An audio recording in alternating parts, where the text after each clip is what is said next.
বন্ধুরা, এখন আমাদের ময়দার ভিতর কয়েন থাকবে, অর্থাৎ গুপ্তধন সন্ধান খেলা হবে। বিশেষ করে আমরা এই যে এখানে টেবিলের উপরে ময়দা রেখেছি, এই ময়দার নিচে একটি করে কয়েন রয়েছে।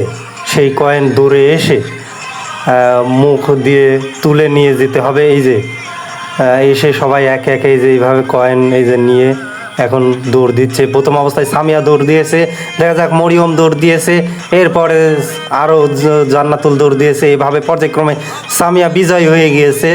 প্রথম অবস্থায় সামিয়া প্রথম এবং মরিয়ম দ্বিতীয় হয়েছে।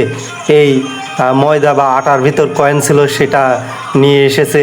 এই যে প্রথম হয়েছে, সবাই তাকে বরণ করে নিল এবং হাততালি দিল, শুভেচ্ছা জানালো।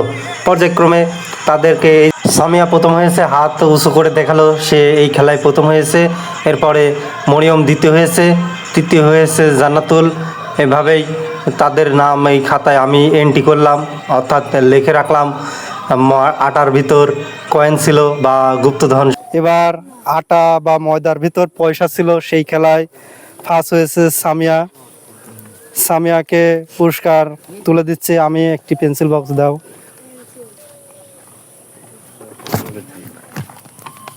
সবাই হাততালি দাও।